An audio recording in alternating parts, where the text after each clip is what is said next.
Buenos días, hermanos. Buenos días. El Señor les continúe bendiciendo. En esta oportunidad nos convoca el tema que tiene que ver con la santidad del creyente. Es un tema muy importante que es transversal en todas las etapas de nuestro crecimiento. Tiene que estar presente de que está en la voluntad del Señor y de Dios principalmente que sus hijos, ¿se acuerdan en la creación que nos creó, dice, conforme a su imagen y conforme a su semejanza? Y vamos a ver que dentro de lo que tiene que ver con su semejanza está el tema de la santidad. Tenemos un Dios que es, por sobre todas las cosas, santo. Y si recordamos en su palabra, hay muchas expresiones donde está la palabra santo, no solamente en su persona, sino que en lo que a Él lo rodea, Él con su presencia lo santifica. Entonces cuando hablamos en la historia de Israel del templo que Él levantó, ¿verdad? Dentro de ese templo, o inclusive de esta carpa que llevaban los israelitas en el desierto, ¿verdad? Había un lugar destinado a algo que se llamaba el lugar santo, inclusive mucho más adentro, el lugar santísimo. Luego a su pueblo lo trata como su pueblo santo, pueblo adquirido por Dios a un precio de sangre. Imagínense el valor que tiene eso. En consecuencia, esta palabrita santidad la vamos a presentar en esta etapa de este ciclo de clases, dado que esta va a ser una de las clases con las que vamos a terminar este nivel. Ya nos quedaría una para la próxima semana, que tiene que ver con la cosmovisión, pero ya el 5 de julio seguimos las clases, pero ya le vamos a dar otra connotación, otro nivel, que se llama, o que tiene que ver con el alimento sólido. Pero la santidad a todo nivel tiene que estar presente en los hijos del Señor. Siempre se tiene que considerar.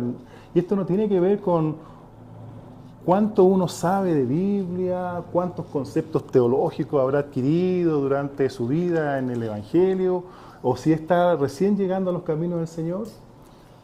Hay algo que es fundamental tener presente, que a quien le hemos creído, su naturaleza por sobre todas las cosas es santo.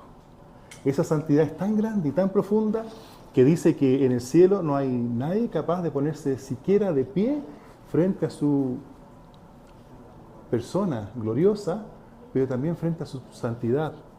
El pecado, el enemigo de nuestras vidas, no es capaz de enfrentarse de cara a cara porque no soporta la santidad del Señor. Entonces, en esta oportunidad vamos a hablar sobre este tema, pero antes le vamos a pedir a Marisol que nos bendiga, primero con una oración, y luego ella tiene algo que mostrarles que es algo práctico, que tiene que ver con la santidad del creyente. Amén. Señor Jesús, te damos gracias por este momento que tú nos permites, Señor, estar en tu presencia. Invitamos a nuestro querido Espíritu Santo a ser parte de esta reunión, parte de esta enseñanza, para que todo lo que compartamos, Señor, sea de provecho para nuestros hermanos, que ellos realmente puedan tomar toda esta información y llevarla a su mente, pero luego bajarla a su corazón y que se haga una realidad en nuestras vidas. Amén. Como estábamos hablando de la santidad, entonces yo les voy a hacer una preguntita. Si fuéramos a la calle, aquí no, y preguntáramos aquí en Cuauhtémoc o en la universidad, ¿qué es santidad? ¿Qué nos diría la gente que es santidad? Entonces,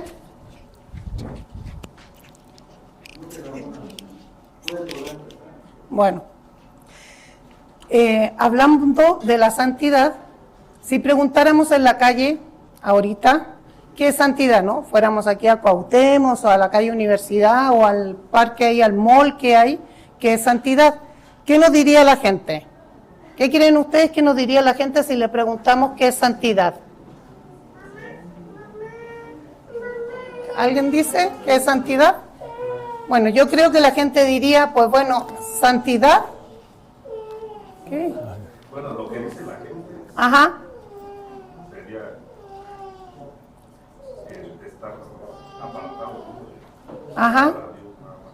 ok, En lo que es el concepto popular, ajá, quizás no sea auxiliar lo que realmente es. O sea, como que lo imaginamos a un monje o a alguien exacto, exacto, que no tiene contacto.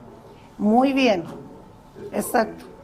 Así nos diría la gente, que es como una persona retirada, un monje. Otros dirían, no, pues como un cuadro de una persona, de un hombre ahí con una túnica y que tiene arriba una aureola, ¿no? Que está ahí flotando. Es una persona que casi ni habla, así con sus bracitos y sin hacer nada. Para la gente común, esa es santidad. Pensarían que la santidad es para pocos, que no la podríamos lograr, porque tendríamos que ser súper perfectos, un superhombre, no super mujeres. No podríamos tomar esa condición de ser santos, porque no podríamos. Pero ¿qué dice Jesús de la santidad? Dice que ser santo es ser apartado. Es ser apartado con un propósito, no solo ser apartado por cualquier cosa, ¿no? Somos apartados por un propósito. ¿Y qué tal nosotros en casa? ¿Tenemos algún utensilio o alguna vajilla especial, por ejemplo, para Navidad? O, por ejemplo, cuando llegan visitas, ¿tenemos una vajilla así? Sí, ¿verdad? Tenemos una vajilla especial para la Navidad, otra a lo mejor para el Año Nuevo, compramos servilletas diferentes, no lo sé. Pero nosotros somos esa vajilla especial para Dios. Somos apartados con el propósito que Él nos tiene para ahora, para vivir. Por lo tanto, tenemos que vivir el carácter de Cristo en medio de nuestras circunstancias, en medio de nuestras relaciones, en medio de nuestras rutinas. ¿Y qué dice al respecto la Biblia? Si ustedes leen ahí en Primera de Pedro 1:15, si alguien lo tiene por ahí, lo puede leer, me lo comparte. Y luego, igual, Primera de Pedro 1:16. Vamos a leer los dos versículos. ¿Quién lo tiene? El Señor abre mis labios y publicará mi boca su alabanza. Primera de Pedro 1:15. ¿Sí? ¿No? No, Primera de Pedro. Como aquel que os llamó es santo, Ajá. también vosotros santos en toda vuestra manera de vivir. Exacto. ¿Lo puedes repetir, por favor, Asenet? Sino como aquel que os llamó es santo, ser también vosotros santos en toda vuestra manera de vivir. ¿Y el 16 qué dice? Porque escrito está, sed santos porque yo soy santo. ¿Ves? No es que si queramos ser santos, Dios nos está diciendo, por favor, sean santos. Yo les ordeno que ustedes sean santos. ¿Y será difícil ser santo? ¿Qué creen ustedes?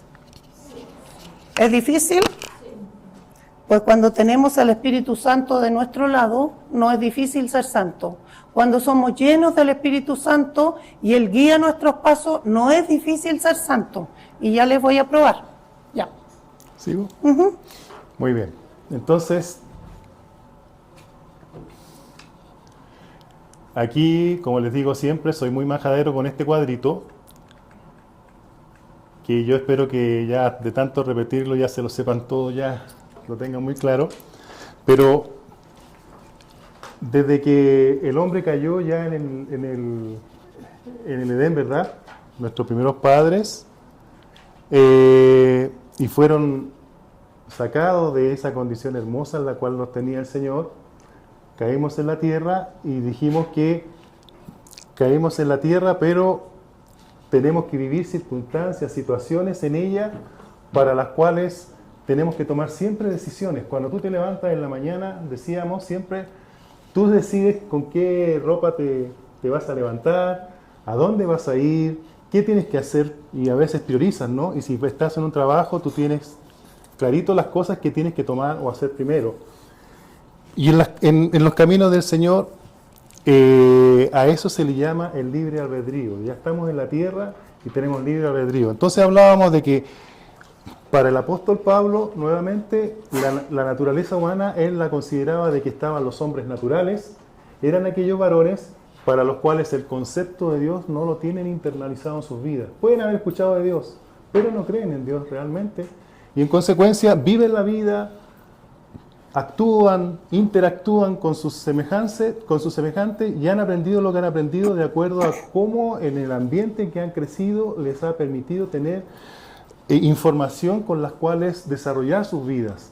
Entonces a eso, por ejemplo, se le llama el ego. Es algo que tú has desarrollado por, entre comillas, por tus propias fuerzas, por lo que has vivido.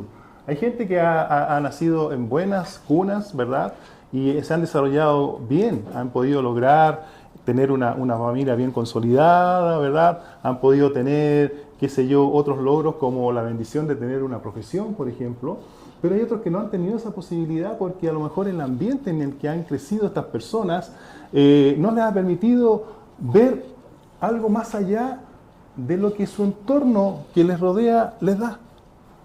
Entonces, a esos hombres le llaman hombres naturales. También la información con la que tú te nutres diariamente, nuevamente. ¿Con qué te nutres a diario?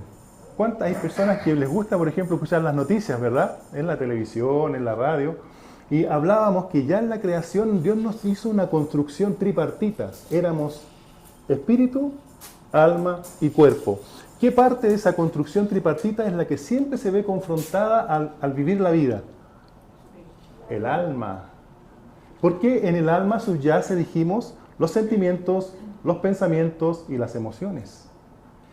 El cuerpo se deteriora, claro, dice la palabra que Dios hizo de arcilla o de tierra una figura, pero a esa figura luego le sopló de su espíritu y también está su alma.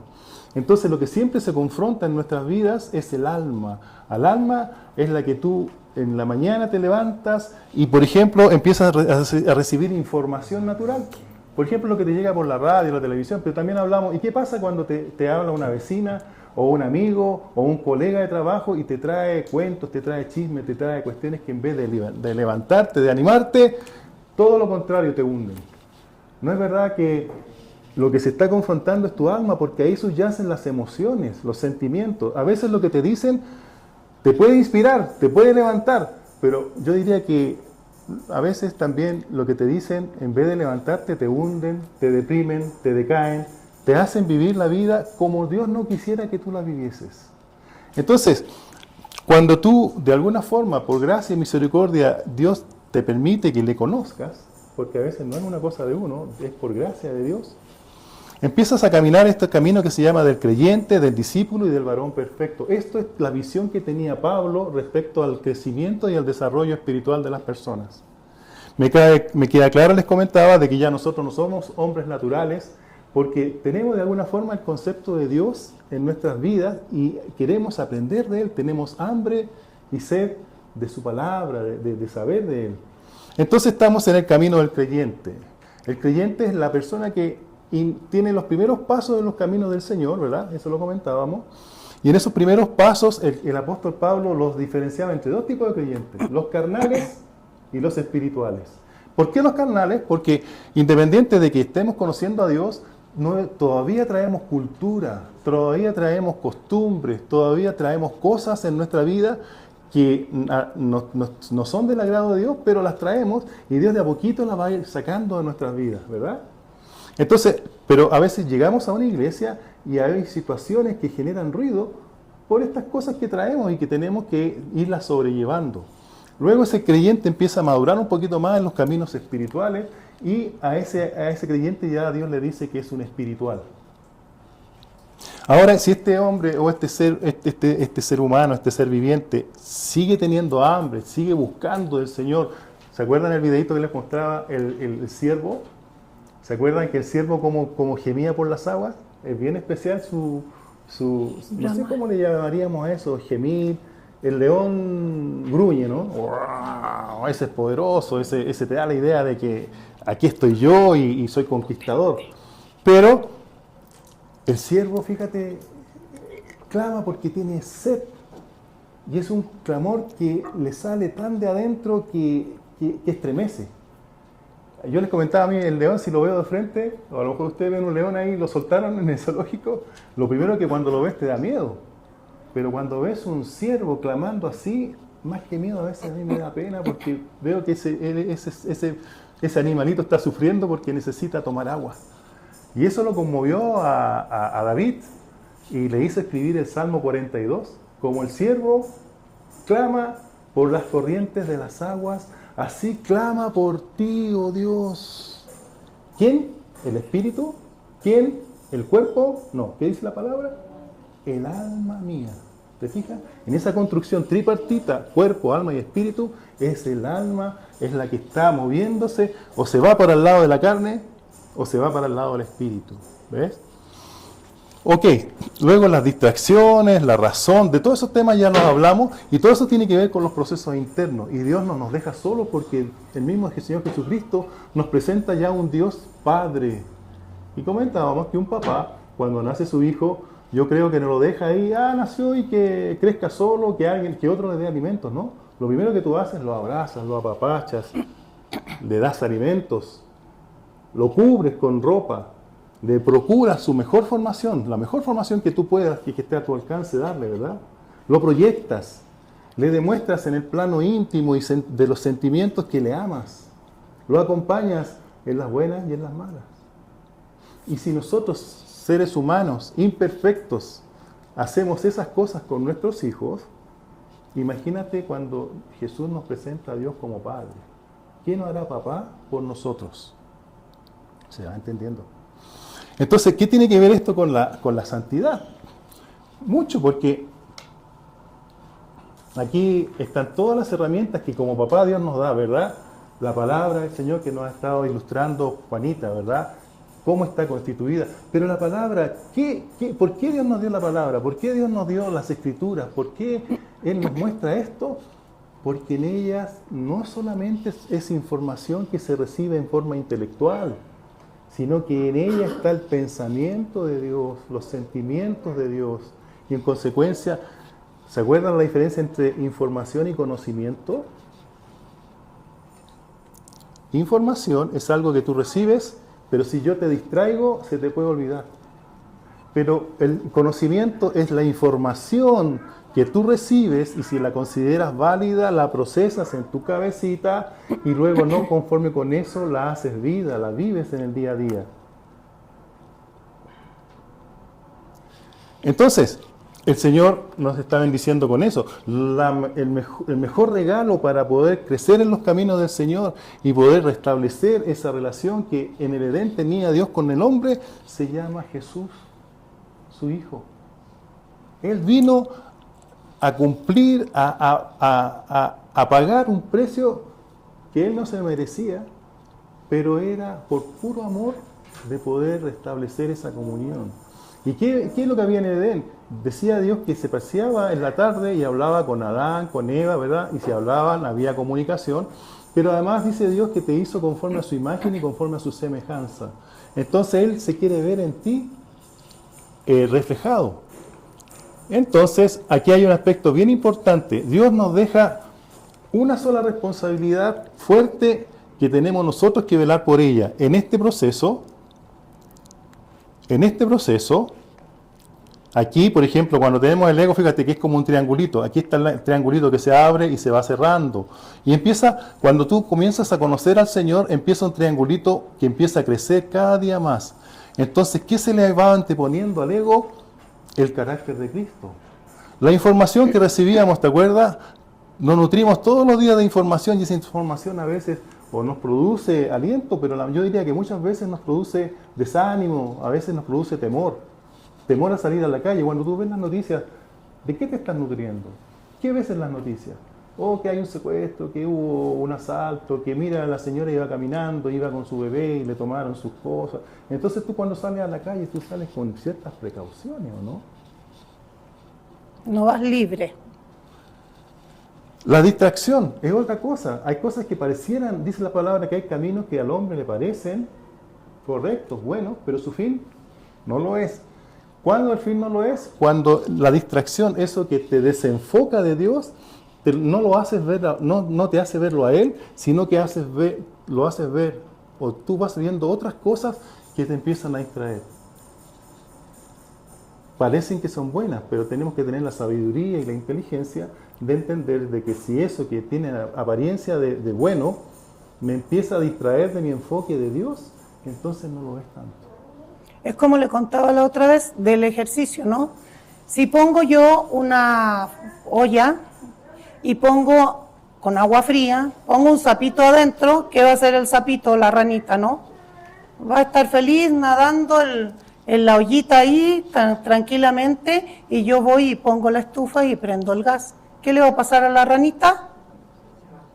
Se va a cocinar. Pero ¿qué tal? Esas son las distracciones. Estoy feliz nadando ahí y luego Satanás me está cocinando. ¿Ah? Y luego pongo la olla, pero ahora el agua está caliente y pongo la ranita adentro. ¿Qué creen que va a hacer la ranita? Va a saltar de una. Entonces, así tenemos que estar despiertos. Así tenemos que estar conectados con el Espíritu Santo, porque Él nos va a alertar. Ya no veas tanto eso. No te hace bien, no te edifica, no te aporta nada a tu vida. ¿Ves? Entonces, eso es importante, tener esa relación. Ahora, en este proceso hay algo que Dios nos da una responsabilidad a usted y a mí. Y esas responsabilidades se llaman libre albedrío. Es decir, yo nunca te voy a forzar a hacer algo que tú no lo quieras hacer. Pero sí te advierto que lo que vas a hacer o te conduce para bien o te conduce para mal. Entonces, en todos estos procesos, en el ego, cómo se va disminuyendo hasta el carácter de Cristo, en la información natural, cómo la vamos filtrando con la palabra. ¿Cómo tú contrarrestas? Si alguien te dice una situación o te comenta algo que no es correcto, ¿contra qué argumentos tienes para decir eso no es así? Yo no creo eso. No es contra la palabra del Señor. Tienes tu argumento. Las distracciones que decíamos, por ejemplo, les comentaba, ¿verdad? Un hermano que fue muy bendecido en lo económico, ya se cambió inclusive hasta de casa a un lugar apartado, más, digamos, de acuerdo a ese nivel que él logró. Pero un día se le ocurrió, mira, en el sur de mi país, que hay lugares maravillosos, vamos a comprar una linda casa frente a un lago. Es maravilloso. Y después, como estamos frente a un lago, vamos a comprar una lancha a motor. Entonces ese hermano que estaba muy comprometido en las cosas del Señor el fin de semana, resulta que ahora ya no asistían porque está muy bien descansar, eso, Dios no tiene problema con eso. Pero además los vecinos de ese sector del lago le dijeron que sabe que andan por ahí robándose las lanchas. Entonces ya no solamente iban a descansar, sino que iban a cuidar la lanchita que habían comprado. Y en consecuencia, eso que se veía tan bien, que descanses, está bien. Dios quiere que tú descanses. Dios quiere que tú seas próspero. Dios quiere que tú salgas adelante. Dios quiere que tengas una familia unida. Pero esas cositas que en apariencia son tan buenas, cuando tú empiezas a ver que me empiezan a separar del propósito, me empiezan a separar de mi enfoque hacia Dios, tienes que poner ojo. A veces le pasa a nuestros jóvenes cuando, por ejemplo, ingresan a la universidad. Es maravilloso, qué tremendo, que salgan adelante. Pero muchas veces tienen tantas actividades, tienen tantas situaciones que cubrir en la universidad, que ya el tiempo que le dan, inclusive para leer la palabra, ya no está. El tiempo que le dan para asistir y congregarse con los hermanos no está. El tiempo que... O en su habitación, ¿verdad? En su intimidad, el tiempo que a veces le daban o le entregaban a la oración, no está. Y muchas veces nos pasaba que a veces los mismos jóvenes, cuando ya se recibían, obviamente generaban una red, digamos, de acuerdo a su condición, ¿verdad? Y esa red también los tiraba a alejarse de las cosas del Señor. Y hay iglesias que nuestros jóvenes, una vez que ya se titulan, ya no los vemos más. Claro, uno puede entender por razones de trabajo, perfecto. Pero a veces también está toda la cosa social, ¿no? Que te invitan para allá. Entonces, midamos, el Señor te da sabiduría para controlar esos aspectos que te van a desenfocar. Y si te desenfocan, nos vamos a ir al propósito que Dios tiene para ti. El otro es la razón, también hablábamos muy rapidito, que sobre todo, que se le antepone a la razón en la fe y el temor. Este temor le poníamos miedo, porque lo que se le antepone al temor es el amor. Voy rapidito porque queremos mostrarle algo más. Ahora, algo que les comentaba, tú y yo, en todos estos procesos, Dios nos da la responsabilidad, es tu libre albedrío. Libre albedrío significa la capacidad que tú tienes de decidir frente a un camino nuevo que se te pone enfrente. ¿Lo acepto o no lo acepto? ¿Lo tomo o no lo tomo? ¿Hay otros caminos? ¿Hay otras alternativas? Ahora, ¿cómo controlo el libre albedrío? Lo controlo con información. Es decir, si tú no estás informado, ¿cómo vas a tomar buenas decisiones? Si tú no sabes lo que me conviene, lo que no me conviene, si tú no sabes que hay otras alternativas a las que yo había pensado, ¿cómo esa decisión va a ser la mejor, la más correcta? Y como dice la palabra, mi pueblo pereció por falta de conocimiento. Entonces es importante este manual que Dios nos dejó, saberlo, leerlo, comprenderlo y hacerlo vida. Amén. Entonces, a esta razón se le antepone la fe, porque la razón lo que busca es hacer análisis en base a información concreta, ¿no? A cosas, muéstrenme estas cosas. Pero la fe dice que es la certeza de lo que se espera, la convicción de lo que no se ve. Y ahí es donde topa la razón, ¿no? Pero el Señor con la fe nos va empezando a decir, hay algo más allá de lo que tú ves con los ojos, que es lo que tú tocas, y que lo tengo para seguir bendiciéndote. Somos más que carne y sangre, somos espíritu también. Y ese espíritu se tiene que alimentar, y ese se alimenta con la fe. Y en el temor, bueno, es parte un poco de las consecuencias de lo que uno ha vivido, no solamente por la información que recibe, sino que les comentaba que a veces en algunos hogares hay maltrato. Hay, no sé si la palabra se entiende, ninguneo. Te tratan mal. Sin decírtelo explícitamente, tú eres tonto. Pero con mis actitudes le demuestro a ese niño que se está formando que eres tonto, que no eres capaz. O simplemente le dicen a los niños, ay, eres igualito a tu padre. Y resulta que el papá no tenía muchas cualidades positivas, ¿verdad? Entonces el niño crece con esa información. O le meten miedo a los niños. Ay, no te subas ahí que te vas a caer. Ay, no hagas eso que es peligroso. En vez de estar yo ahí con el niño y ayudarlo, que él llegue a la cima del juego, o que él quiere hacer algo atrevido, pero yo estoy mirando por si se va a caer. Eso le da habilidades al niño, pero no lo encierra, no le pone puertas y trabas que cuando sea grande va a querer hacer cosas y se va a recordar. ¿Se acuerdan el ejemplo del ascensor? El niñito subía al ascensor con el papá. No te subas nunca solo al ascensor, te puedes quedar atrapado. Y luego, el niñito, ¿qué va a sentir? Cuando sea adulto, yo tengo amigas, yo vivo en un 3/4 piso. Pues no se suben al ascensor, bajan las escaleras. No, le tengo pánico al ascensor. ¿Pero de dónde viene ese pánico? Si cuando naciste como bebé tú no tenías miedo, tú eras libre. El miedo se aprende. Entonces tenemos que disminuir ese miedo con lo que Dios nos dice todos los días en la vida. Somos fuertes, somos valientes. ¿Qué le dijo en la Biblia cuando Gedeón estaba bien escondido, verdad? ¿Qué le dijo Dios? Mandó un ángel. Y a través de ese ángel, ¿qué le dijo? Varón esforzado y valiente. ¿Y qué iba a ser valiente si el otro estaba bien escondido, que no lo vieran los enemigos? Para ir a buscar trigo. Ahora, el Señor te da oportunidades en la vida para crecer. Y ¿saben? A mí me ha pasado, digamos, he podido ver que ante una oportunidad, por ejemplo, en un trabajo, una persona que tiene tremendas capacidades, e inclusive que tiene una formación adecuada para el desafío que la empresa o la vida le está dando, no toma el paso, no salta, porque algo lo atrapó. Y ese algo es algo que en su alma se le anidó, que se llamó miedo. Entonces, va a ver usted que en la sociedad en la que vivimos, mucha gente están viviendo, por ejemplo, o realizando trabajos que no les agrada o que no los tiene satisfechos, pero que sí los tiene en su zona de confort. y por no salir de su zona de confort no son capaces de dar un paso más hacia adelante, aprovechando todas las virtudes, todas las capacidades y todos los talentos que Dios te ha dado. Y te quedas ahí, te quedas insatisfecho, pero tú sabes que el día 30 o el día 15 tienes un sueldo seguro. ¿Has escuchado eso?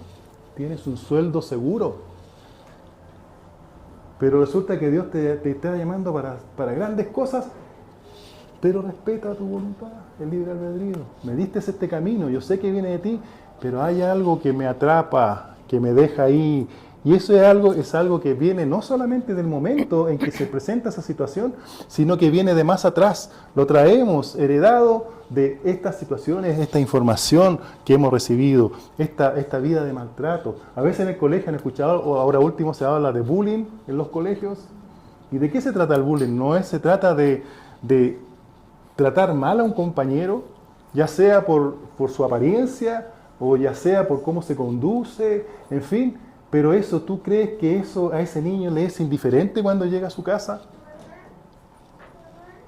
Y en un hogar, a veces también, con nuestros hijos podemos cometer bullying, no los proyectamos, le apagamos sus fuegos internos.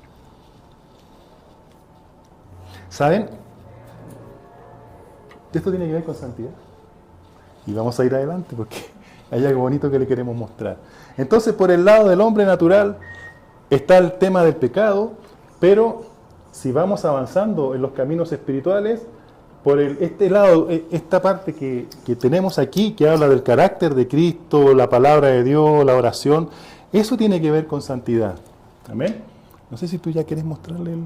No, algo tú, ya. Un poquito de la santidad. Ahora, ¿de dónde viene el concepto de santidad? Mira, fíjate, ya en la creación, en el Génesis 1:26, dice Dios, hagamos al hombre conforme a nuestra imagen y semejanza. Entonces, la palabra imagen viene del hebreo selem y tiene que ver con la estructura básica dada al nacer, las facultades humanas que no se pierden, como la razón. Es como la cascarita, ¿no? Eso tiene que ver con imagen. Ahora, la palabra imagen desde el punto de vista de los conceptos científicos es un concepto que se trata dentro de lo que se llama la óptica. Y dentro de la óptica, la imagen habla de la reflexión. Entonces, cuando tú te reflejas, es cuando sobre una superficie perfectamente pulida, como podría ser un espejo, tú eres capaz de que las radios, digamos, la luz, que no es más que energía radiante electromagnética que se puede dividir a través de diferentes frecuencias, refleja tu cuerpo sobre ese espejo, y al reflejarse lo que vas a ver es una imagen que en este caso puede ser tu cara, tu rostro.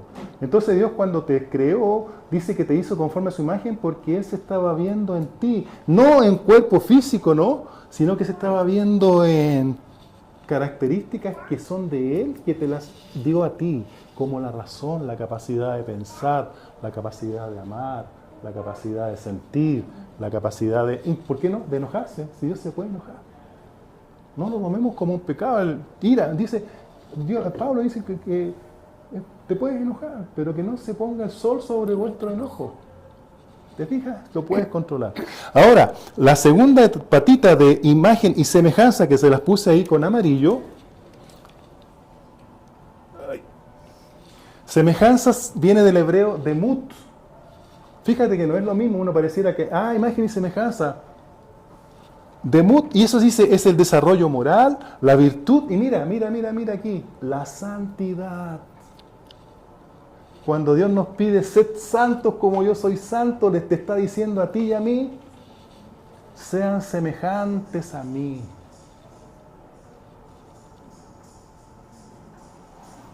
¿Se va entendiendo? ¿Me van siguiendo? Amén. Entonces, dice aquí que el ser humano perfecciona a lo largo de su vida al alinearse con la voluntad divina. Cuando nos alineamos con Él, empezamos a desarrollar el concepto de santidad. Es decir, empezamos a tratarnos vamos en camino a ser semejantes a Él.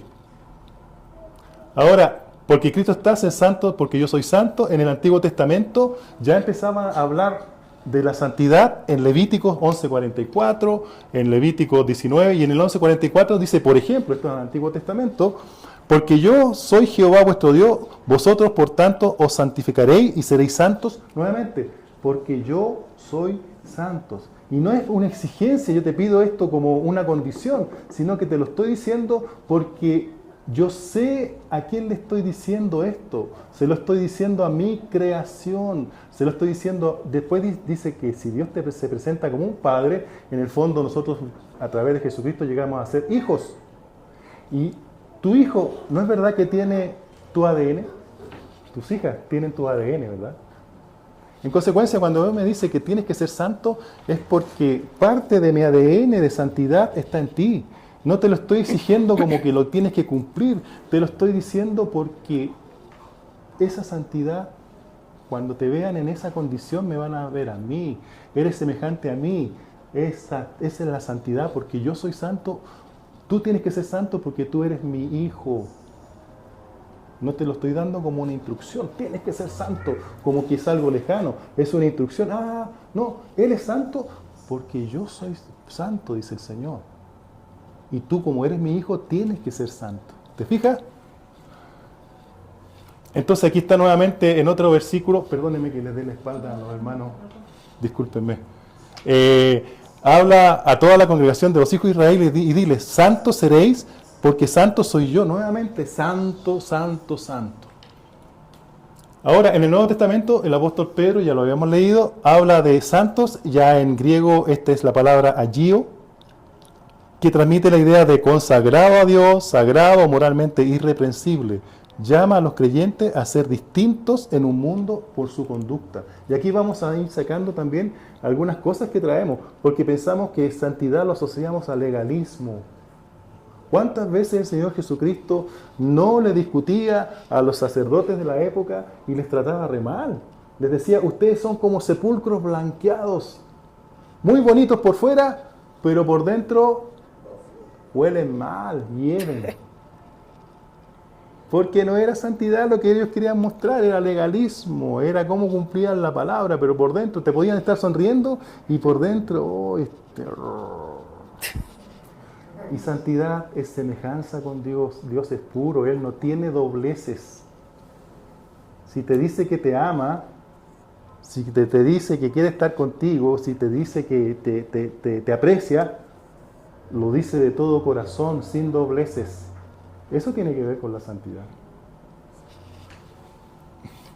Entonces, vamos más rapidito. ¿Cuál es el significado práctico de esto? Llamado a imitar a Dios, una vida apartada y una dependencia espiritual con el Espíritu Santo y con el Espíritu de Cristo. Voy rapidito porque queremos mostrarle algo bonito con mi esposita.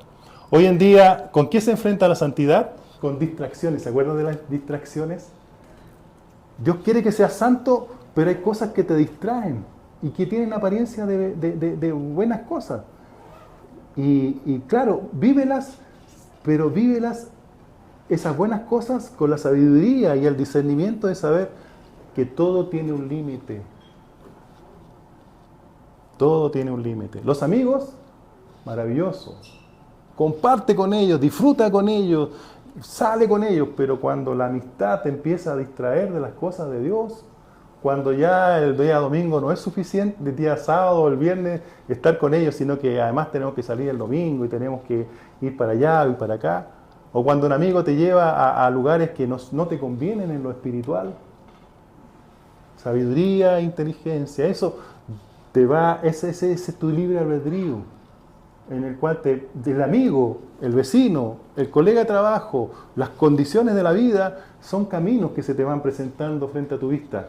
Un camino no es solo una cosa que tú transitas con tus pies físicos, sino que un camino es un pensamiento. Yo te puedo inducir a algo que te hace pensar en forma desenfocada de lo que a Dios le agrada. Y en consecuencia vas perdiendo tu santidad, que tiene que ver con la semejanza de Dios. Miren lo que puede hacer un pensamiento. Va Juanito y dice, quiero tocar guitarra esta tarde y voy a ir donde Pedro a pedirle la guitarra. Y mientras va caminando hacia la casa de Pedro, va pensando, Capaz Pedro no esté. Capaz Pedro sí está, pero capaz Pedro no quiera prestarme la guitarra. Se puso egoísta. No me va a prestar la guitarra. Y llega a la casa de Pedro, toca el timbre. Sale Pedro y le dice, ¿sabes qué más? Métete la guitarra por donde queráis, no quiero tu guitarra. Y Pedro, ¡plup! ¿Hasta dónde nos llevan los pensamientos? Podemos pensar, pero tenemos que regular nuestros pensamientos. Como dijo un pastor por ahí, pueden volar los pajaritos en mi cabeza, o sea, las ideas. Pero yo lo que no debo permitir es que esos pajaritos hagan nido en mi cabeza. No. Esto no es de Dios a Dios.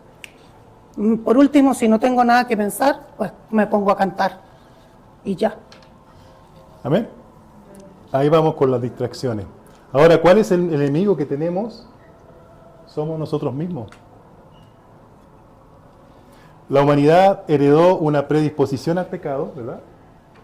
Dice que en Adán, en Romanos 5:12, lo que genera una constante lucha interna. ¿Te acuerdas que le hablábamos que en el alma siempre está el espíritu que tenemos, que Dios lo sopló, y tenemos nuestra carne? Entonces el alma siempre está siendo confrontada. ¿Para qué lado me voy?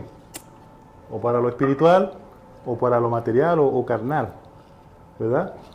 Y eso es lo que habla el apóstol Pablo en estos versículos, ¿ves? Por tanto, como el pecado entró en el mundo por un hombre y por el pecado la muerte, así la muerte pasó a todos los hombres, esa es la parte de la herencia, y porque el deseo de la carne, fíjate, el deseo en Gálatas, el deseo de la carne es contra el espíritu, y espíritu con mayúscula, decía Espíritu Santo.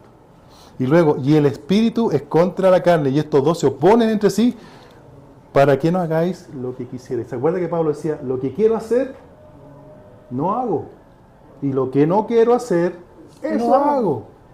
Es la lucha que usted y yo y los apóstoles y todos los santos de todas las épocas tuvieron en su vida, en su fuero interno. Pero fueron, con la ayuda de Dios, venciendo esas cosas y fueron logrando un nivel mayor en la parte espiritual. Entonces aquí nuevamente reforzamos la idea de los designios de la carne, en fin, enemistad contra Dios. Vamos rapidito para no abrumarnos con tanta escritura, pero sí están ahí en sus escritos, que se los vamos a enviar. Ahora, ¿cuál sería el gran desafío para el creyente hoy en día? Primero, entender de que esta condición de que estamos de continuo siempre enfrentando la carne con el espíritu, el Señor Jesucristo la venció. El tomarlo a Él, el sacrificio que llevó a Cristo a la cruz, no es solamente para redimirnos de pecado, sino que además para acercarnos cada día más a Él. Y cuando nos acercamos más a Él, no solamente estamos hablando de su imagen, sino que de su semejanza. Ahora, semejanza, acuérdense siempre, semejanza y santidad. Entonces, ¿qué se puede hacer? Se puede lograr, se puede lograr. Y no somos superhombres, no somos super místicos, como a veces Hollywood nos ha querido mostrar, ¿no? El hombre santo es aquel apartado que poco menos que no lo puedes tocar y anda así como en el aire y te mira con una mirada volada y que guau, y aquí estoy yo. Y no, es un hombre que se camina y transita por la vida, pero tiene algo diferente al resto de la humanidad. Primero lo tiene a Dios en su corazón y luego ha decidido, libre albedrío, seguirle a Él, como Pablo decía. Es necesario que yo mengüe para que Él crezca. Y a nivel ya de varón perfecto, Él dijo, y este otro tip de varón perfecto, ya no vivo yo, mas Cristo vive en mí. Fíjate, uno dice, es necesario que yo mengüe para que Él crezca. Es una etapa de discípulo, está luchando. ¿Ve?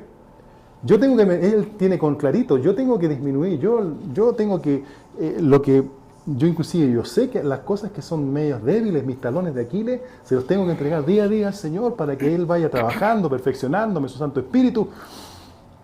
Pero luego llega una etapa en que dice, ya no vivo yo, mas Cristo vive en mí, o sea, ya no está, no tiene dudas. Y lo sigue.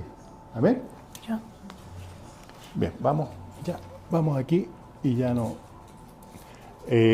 Aquí habla de la circuncisión, les explico lo que se trata de la circuncisión, ya lo van a ver en sus apuntes para ir rapidito y con la hora.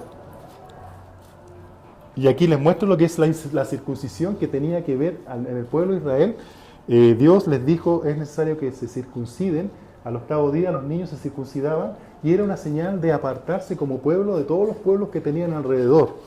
Pero la palabra circuncisión, en términos modernos, es una intervención quirúrgica sencilla que consiste en extirpar el prepucio del prepucio, el pliegue que cubre la punta del glande, en fin, y aquí les tengo un dibujito que se los muestro en la madurez del Señor para mostrarles cómo era una circuncisión, porque a veces leemos cosas en la Biblia y no sabemos de qué se trata.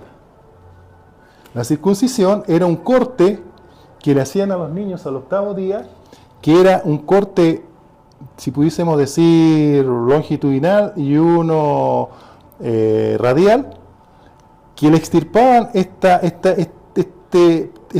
capita de piel del miembro masculino, y quedaba finalmente así descubierto el miembro masculino en los hijos de Israel. ¿Ya? Y eso era señal de que ellos estaban separados, tenían una marca especial. ¿Ya? Ahora, el mayor reto, y con esto lo voy a dejar, para un hijo de Dios hoy en día, es cultivar una mente cristiana. Con todo lo que hemos hablado del ego, de cómo la información que tú recibes a diario, la razón, el temor, eso es un trabajo que tú tienes, y el gran trabajo es en tu mente, donde se aloja el alma, donde están los sentimientos, los pensamientos, las emociones, los anhelos. En consecuencia, ¿cómo la vas a nutrir? Con toda esta herramienta que Dios nos dio a través de su palabra, a través del compartir con la hermandad, a través de otros ejercicios espirituales como la oración. Pero además agregue la oración, algo que hemos estado hablando, aparte de la oración, la meditación. En la palabra hay muchos versículos que hablan de meditar y no les tomamos el peso. Jesús también meditaba. Y meditar significa tomar un texto, por ejemplo, y meterme yo en esos versículos y vivirlos como si el personaje del cual estamos hablando ahí fuese yo. Y vas a ver cómo vas sintiendo, cómo vas viviendo ese mensaje. Y finalmente, como te digo, es el cultivar una mente cristiana. De eso se trata el gran reto, cultiva la mente. Esto no es legalismo, no es como yo me vista, porque hay gente que se viste muy pulcros,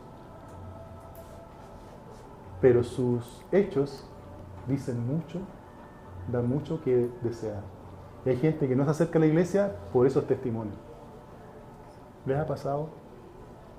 Entonces esto no se trata de cómo me comporte, la santidad no habla de comportarse como cristiano. La santidad habla de ser cristiano. Una cosa es cómo me comporto y la otra es cómo soy. Santidad es cómo soy, cómo comparto con mi familia, cómo comparto con mis colegas, cómo comparto, cómo vivo con mis vecinos, cómo comparto y vivo con la hermandad. Eso es santidad. ¿Y cómo lo hago? A través de los principios de Dios. Amén. Señor les bendiga. Como decíamos, la santidad entonces no es una lista de reglas que tenemos que cumplir. ¿Para qué? Para ganar la salvación o para ganar el amor de nuestro Padre Dios, ¿verdad? Sino que es una respuesta que yo tengo. ¿Por qué quiero ser santo? Porque quiero agradar a Dios, porque quiero agradar a mi papá. ¿Y por qué quiero hacer eso? Porque Él nos envió su Hijo. Su Hijo hizo un gran sacrificio sin tener ni una culpa, murió en la cruz. Si ustedes han visto las películas, yo creo que es mucho más sangriento que lo que muestran ahí, de todo lo que sufrió el Señor por mi culpa. Yo debería estar colgado en ese madero, pero Él tomó mi lugar. Entonces el Espíritu Santo nos da el poder para que nosotros podamos cambiar. Y eso está en Efesios 2, 8, 10. Y si alguien mientras me busca Romanos 12, 2, porque lo vamos a leer, ¿qué dice Efesios 2, 8, 10? Dice, porque por gracia ustedes han sido salvos, mediante la fe. Esto no procede de ustedes, sino que es el regalo de Dios, no por obras, para que nadie se jacte, nadie diga, pues yo hice todo esto, yo soy salvo. No, no es así. Porque somos hechura de Dios, creados en Cristo Jesús para buenas obras, las cuales Dios dispuso de antemano a fin de que las pongamos en práctica. O sea, hacemos buenas obras porque realmente el Espíritu Santo que habita en nosotros nos mueve para hacer esas buenas obras. Para que vivamos en santidad, debemos renovar nuestra mente. Y ahí está Romanos 12, 2. ¿Quién lo buscó? 12:2. ¿Sí? A ver, la hermana. ¿Allá? Gracias. No os conforméis a este siglo, sino transformaos por medio de la renovación de vuestro entendimiento, para que comprobéis cuál sea la buena voluntad de Dios, agradable y perfecta. ¿Ven? Entonces cambiar nuestra manera de pensar.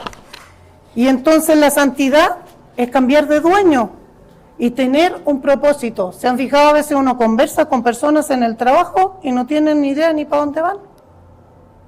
La gente entra a trabajar y quiere permanecer aquí siempre, o hacia dónde quiere llegar, no tiene ni idea. Mi hijo va a egresar, ¿no?, de ingeniería industrial. Yo soy especialista en perfiles de competencia. Y le digo, Elías, ¿en qué área te gustaría desarrollarte? No, pues en tal área, mamá. Mira, Elías, te voy a hacer un itinerario ocupacional, que significa, voy a empezar de asistente, por ejemplo, de contador, y yo tengo que ir realizando ciertas capacitaciones en mi vida para que tú en tantos años llegues a gerente de finanzas. ¿Quieres eso? Eso es tener un propósito en la vida profesional. Y ahora en la vida espiritual, ¿cuál es nuestro propósito? ¿A dónde queremos llegar? Y les voy a mostrar un experimento. Ahí dejé unos platitos por si no ven aquí. Este platito de agua, que vamos a imaginar que este es nuestro día a día, ¿verdad? Todos los días salimos a la calle. ¿Y con qué nos encontramos? Vamos bien con nuestra santidad, ¿no? Va bien armados. Y resulta que nos encontramos con gente que chismea en la oficina. Si quieren, ustedes pueden hacerlo en su lugar, los que tienen el platito. En la tapita. Para que lo van viendo. En la tapita roja está lo oscuro, ¿no? Lo que nos va a poner en el camino en las actividades diarias, en relación con los amigos. Entonces, vamos colocando. Pues me encontré en el camión a alguien que tenía mucha ira y me empujaba, ¿no? Y yo ya me enojé y ya, ¡pah!, también lo empujo. Luego llego a la oficina. ¿Con qué me encuentro? Con mis colegas. ¿Qué dicen? Oye, ¿te fijaste esa fulana que no sé qué, cómo venía vestida y no sé qué? Y ustedes, en vez de quedarse calladitos, nos quedamos, pues no, le agregamos más. Sí, fíjate que el otro día, bla, bla, bla, y no sé qué. Ahí vamos, otra vez.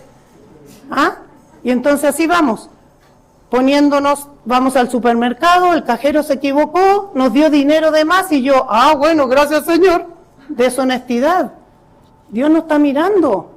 Y así vamos, ¿no? Y entonces, ¿qué hacemos? Creemos que llegó la noche y estamos bastante bien. Ahora pongan el dedito dentro del... Sumérgelo ahí en su pocillito. Y vamos a sacarlo, ¿no? ¿Qué pasó? ¿Cómo está el dedo? Está todo manchado. Quisimos ser santos con nuestras fuerzas. Quisimos ser santos ayudándole al Señor. Y mire cómo quedamos. Y entonces, ahora vamos a limpiarnos el dedito con la servilleta que les dejé ahí. ¿Hay una servilleta? ¿Tiene? Ya. ¿Les quedó el dedito manchado? Bien limpio el dedito. Bien limpio. Y entonces vamos a colocar de la otra tapita, tenemos un líquido que vamos a colocar.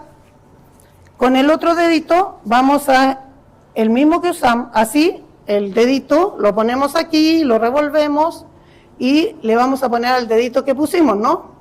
Este éramos nosotros ahí peleando con el mundo. Y entonces este jabón es el Espíritu Santo. Este jabón es la santidad que Dios nos está dando cada día cuando yo lo busco de madrugada, busco su presencia. Si me acuerdo al mediodía, ahí estoy buscando al Señor. ¿Y qué pasa? Vuelvo a mi día, vuelvo a mis circunstancias. ¿Y qué pasó? Ahora pongan el dedo. ¿Qué pasó? ¿Qué pasó con el polvo oscuro? Se abrió, se arrancó. Todos esos chismosos, esa gente que quería que yo me pusiera airiosa, que quería que yo fuera deshonesto, se fue. Pero se fueron, yo salí de la circunstancia, salí del medio donde estaba. No, yo seguí estando en el medio de esas circunstancias. Y lo que Dios quiere con nosotros es que nosotros seamos ese jabón en medio de nuestras circunstancias. en medio del trabajo, en medio de la familia, en medio del transporte, pero yo cambio esas circunstancias. ¿Y por qué las cambio? Yo cambio esas atmósferas. ¿Por qué las cambio? Porque el Espíritu Santo va conmigo. No es una mera referencia, no, yo sí creo en el Espíritu Santo. No, hay que vivirlo. El Espíritu Santo se vive. Ahora les dejo una tarea para la semana. Piensen ustedes en qué área esa pimienta les está manchando, los quiere agarrar. Ese polvito era pimienta. ¿En qué lugar, en qué área de mi vida me quiere agarrar? Entonces pidámosles en oración al Espíritu Santo, por favor Espíritu Santo, manifiéstate en mi vida. Yo quiero sentirte, quiero que tú seas real en mi vida. Realmente yo quiero pisar un lugar y sentir la gente que está a mi alrededor que diga, ella es diferente, ella me trata diferente. ¿Saben? Hay una señora en la oficina que hace el aseo, por supuesto. Y de repente ella comenzó a lavar mi taza del café. ¿Y saben por qué? Porque yo siempre la saludo en la mañana. Faltó varios días y pregunté por ella. Y me dijeron, no, es que tiene su esposo enfermo. Y cuando la vi de regreso le pregunto por su esposo. Y le digo, voy a orar por su esposito para que salga pronto del hospital y esté con usted. Porque para Navidad yo le llevé una pequeña cajita de chocolate que no me costó nada. A nadie le lavan las tazas en esa oficina. ¿Por qué me la lavan? Porque yo hice la diferencia. Entonces ustedes pueden ser la diferencia en ese lugar. Y como les comenté, yo siempre llevo galletitas porque hay gente con cara fea en la oficina, ¿no? Cara agria, enojones. Y parece que hay que... ¿Cómo estás? Pues bien. Pues dile tu cara, ¿no? Porque no refleja eso. ¿Qué hago con mis galletitas? Yo oro por mis galletitas. Señor, bendice estas galletitas, que haya amor en ellas, que haya paciencia, que haya felicidad, que no haya conflicto en esta oficina, que la gente se trate bien. Y a cada uno le regalo una galletita. ¿Creen que alguien me ha dicho que no? ¿Quiere galletitas? Pues no todos quieren galletitas para el café. Es más, le digo, la galletita no es para ti, es para el café. Entonces esas pequeñas cositas que uno hace van cambiando el entorno donde vivimos. Eso era. Señor le bendiga. Muchas Bendiciones. gracias.